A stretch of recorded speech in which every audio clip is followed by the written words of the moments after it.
Assalamu alaikum viewers, how are you? Hope you all are fine. Today our topic is power law. आज हम power law के बारे में कुछ statements दी गई हैं वो पढ़ेंगे और ये सारी स्टेटमेंट्स बहुत ही इजी हैं। आपने ये सिर्फ एक दफ़ा समझना है अच्छे तरीके से, फिर इन सारी चीज़ों को अपने माइंड में रख लेना है, ठीक है। अब क्या स्टेटमेंट्स हैं? If A is a rational number, अगर ए हमारे पास कोई भी रेशनल नंबर दिया गया हो and m and n are natural numbers, m और n जो हैं वो हमारे पास नेचुरल नंबर्स हों, देन पावर लॉ इज, तो हमारे पास पावर लॉ क्या होगी? हमारे पास है a power m bracket n। अब यहाँ पर ये दोनों ही जो हैं, ये दोनों ही हमारे पास क्या है? पावर हैं, एक्सपोनेंट हैं। तो जब आप देखें कि ये दोनों अगर इस वे में मिली हुई हो तो हम इनको कैसे लिख सकते हैं? इन दोनों को आपस में हम क्या करेंगे? मल्टीप्लाई करेंगे। इन दोनों के बीच में कोई साइन नहीं है तो इसका मतलब क्या है? इन दोनों के बीच में मल्टीप्लाई की साइन है। इस पर आप एक एग्जाम्पल देखेंगे तो बहुत ही ईजी हो जाएगा कि हमने ये करना कैसे, समझना कैसे। अब यहाँ पर आपको एक नंबर दिया गया है, जैसे कि आपको कोई भी रेशनल नंबर भी दिया जा सकता है। तो यहाँ पर आपके पास है 7। अब यहाँ पर 7 के ऊपर 2 एक्सपोनेंट हैं, ठीक है, 3 भी है और 2 भी है। तो हम क्या करेंगे? सिंपल, अगर हमें इसका आंसर बताना हो कि हमें क्या इसका आंसर आएगा तो आप कहेंगे 7 और ये जो 2 और 3 हैं इनको आपस में आपने क्या कर लेना है? मल्टीप्लाई कर लेना है। तो आप जब 2 को 3 के साथ मल्टीप्लाई करेंगे तो आंसर आपका क्या आ जाएगा? 6।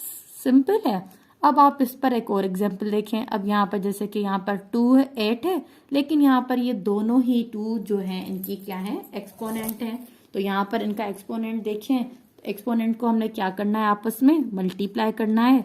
तो आप 8 लिखेंगे, 8 के ऊपर अब आप ये दोनों ही टर्म्स आपस में क्या करें?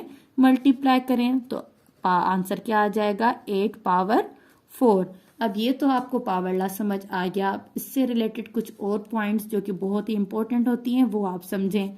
Law of exponential expressions when exponent is 0, अगर हमारे पास कोई भी नंबर हो उसके पास ऊपर हमारे पास 0 पावर हो तो वो किसके बराबर हो जाता है? 1 के बराबर हो जाता है। ये चीज हमने अपने माइंड में रखनी है।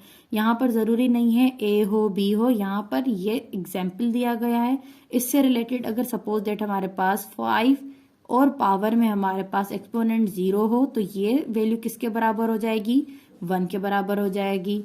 अगर हमारे पास 8 हो और पावर हमारे पास उसके ऊपर 0 हो तो ये टर्म किसके बराबर हो जाएगा?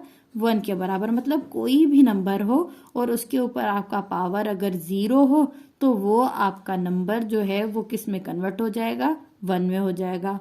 अब हम कह रहे हैं कि अगर हमारे पास जो पावर है वो हमारे पास माइनस में आ जाए। अब यहाँ पर हमने 0 में तो समझ ली, ऊपर हमारे पास मल्टीप्लाई में थी, हमने वो समझ ली। अब हम कह रहे हैं कि अगर हमारे पास पावर ही माइनस में हो तो हम उससे कैसे हल करेंगे? उसका आंसर कैसे पॉजिटिव लाएंगे? Value of exponential expression when the exponents is negative. अब यहाँ पर कह रहे हैं कि एक्सपोनेंशियल एक्सप्रेशन हमारे पास दी हुई हो और उसका पावर क्या हो? हमारे पास नेगेटिव हो, तो उसको हम पॉजिटिव में कैसे करेंगे? अगर यहाँ पर हमारे पास नेगेटिव है तो हम इसको जब अपॉन में लिख देंगे तो ये हमारे पास क्या हो जाएगी? पॉजिटिव हो जाएगी। अगर सपोज दैट हमारे पास ए एम माइनस एम, अगर यहाँ पर एम जो है वो नीचे माइनस में होता तो ऊपर जाके मतलब क्या हो जाता? ये एडिशन में हो जाता। यहाँ पर ये आपको वेरिएबल्स में सिखा रहे हैं, आपके पास कभी ये नंबर्स में भी आ सकते हैं। जैसे कि आपके पास 2b-2 हो, ठीक है, तो आपको क्या करना है? ये कह रहा है कि हमने अब आंसर हमें क्या चाहिए? ये वाला लॉ अप्लाई करना है। तो हम क्या करेंगे? सिंपल हम यहाँ करेंगे 1/2b/2।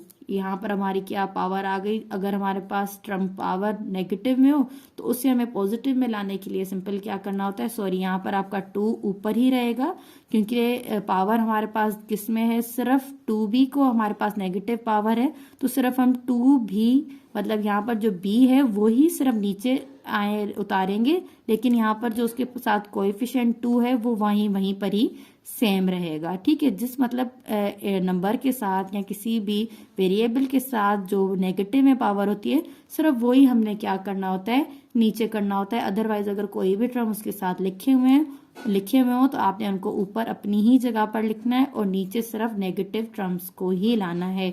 मज़ीद मेरी वीडियोस देखने के लिए मेरे चैनल को सब्सक्राइब कीजिए। थैंक्स।